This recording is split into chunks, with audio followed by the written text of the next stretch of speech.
अस्सलाम वालेकुम दोस्तों, welcome to the wisdom academy YouTube channel.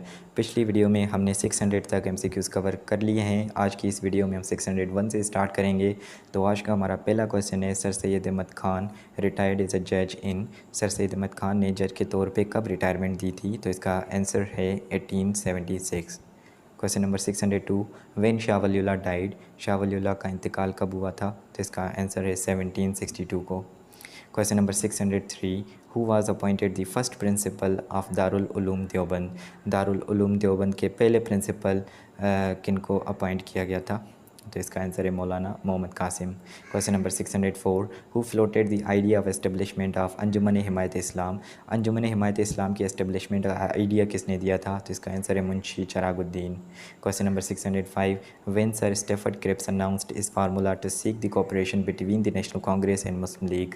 Sir Stafford Cripps ने अपना फार्मूला कब अनाउंस किया था नेशनल कांग्रेस और मुस्लिम लीग के बीच में कोऑपरेशन कायम करने के लिए? तो इसका आंसर है मार्च 30, 1942। Question number 606, by how many members the Executive Council of the Governor General was enlarged under the Indian Council Act of 1861? तो इंडियन काउंसिल एक्ट ऑफ 1861 के तहत executive council of the governor general में कितने members add किए गए थे? तो इसका आंसर है 4।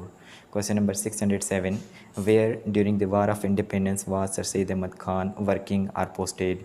वार ऑफ इंडिपेंडेंस के दौरान सर सैयद अहमद ख़ान की पोस्टिंग कहाँ पर थी, वो कहाँ पर जॉब कर रहे थे? तो इसका आंसर है Bijnor. Question number 608, sir Syed Ahmad Khan established a translation society later renamed as Scientific Society in 1864. In which town was it founded? Sir Syed Ahmad Khan ने एक ट्रांसलेशन सोसाइटी का बुनियाद रखा था, उसको बाद में साइंटिफिक सोसाइटी का भी नाम दिया गया था 1864 में। तो इस सोसाइटी का बुनियाद किस शहर में रखा गया? तो इसका आंसर है गाज़ीपुर। उसके बाद एक question number 609, in 1867, some prominent Hindus of Banaras launched a movement for the replacement of Urdu written in Nastaliq by Hindi written in Devanagari script as the court language. In which province was this movement started? तो कुछ हिंदुओं ने एक movement start की थी 1867 में कि उर्दू को रिप्लेस किया जाए हिंदी से एज द कोर्ट लैंग्वेज। तो वो कहाँ पर इस मूवमेंट चलाई गई थी? तो इसका आंसर है सेंट्रल प्रोविंसेस में। Question number 610, which organization is considered the first Muslim political body continue to represent the Muslims of the subcontinent as a whole. तो सबसे पहली मुसलमानों की पॉलिटिकल बॉडी कौन सी थी जो सब कॉन्टिनेंट के मुसलमानों को रिप्रेजेंट करती थी? तो इसका आंसर है central national Mohammedan association. Question number 611, which Muslim leader left the politics after the cancellation of the partition of Bengal. Partition of Bengal के कैंसिल होने पर किस मुस्लिम लीडर ने पॉलिटिक्स छोड़ दी थी? तो इसका आंसर है Nawab Salimullah Khan. Question number 612, the all Indian Muslim League observed day of deliverance after the resignation of the all India Congress ministries. On what date was it observed? तो ऑल इंडिया मुस्लिम लीग ने day of deliverance observe किया था, day of deliverance मनाया था जब Congress ministries ने resign किया था। तो डे ऑफ डिलीवरेंस किस डेट पर मनाया गया था? तो इसका आंसर है 22 दिसंबर 1939। Question number 613, in 1928 Agha Khan III advocated independence of each province at the meeting of all parties convention। तो ऑल पार्टीज़ कन्वेंशन की मीटिंग में सर आगा खान III ने हर प्रोविंस की इंडिपेंडेंस को सपोर्ट किया था 1928 में।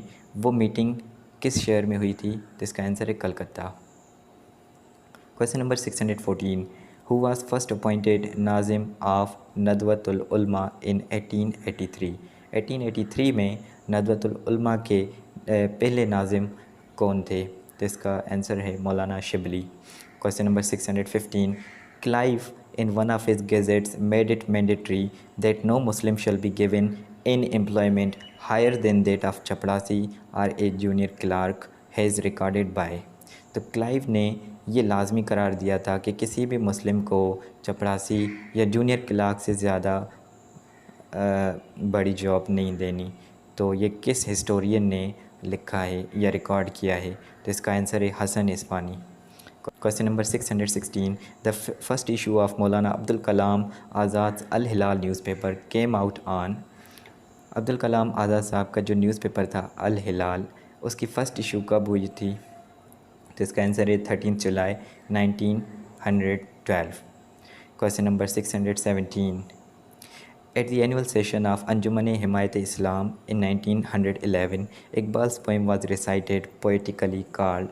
तो जब एनुअल सेशन था अंजुमन हिमायत इस्लाम का 1911 में, तो इकबाल की पोइम पढ़ी गई थी। उस पोइम का नाम है शिकवा। Question number 618। Quaid Azam said in an interview on any hope of India and Pakistan coming to a peaceful settlement, provided the Indian government shared the superiority complex and deal with Pakistan on an equal footing, given to a special correspondent from। तो कायद आज़म ने एक interview दिया था जिसमें उन्होंने कहा था कि इंडिया और पाकिस्तान तभी पीसफुल सेटलमेंट पर आएंगे जब इंडिया अपना सुपीरियरिटी कॉम्प्लेक्स को छोड़ देगा और पाकिस्तान के साथ इक्वल फुटिंग पर बातचीत करेगा। तो ये इंटरव्यू उन्होंने दिया था स्विट्ज़रलैंड में। Question number 619। Which are the aligned years in Pakistan foreign policy.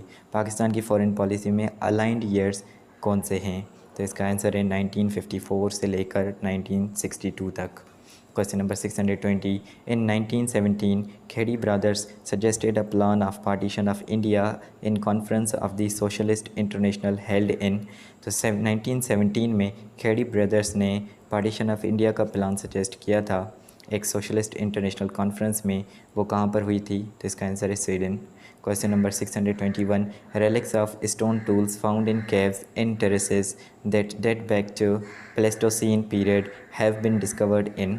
तो जो स्टोन टूल्स के रेलिक्स मिले हैं, जो पत्थर के सामान मिले हैं केव्स में और टेरेस और अदर दूसरी जगहों पर जो प्लेस्टोसीन पीरियड से ताल्लुक़ रखते हैं, वो कहाँ पर डिस्कवर हुए हैं? तो इसका आंसर है पंजाब।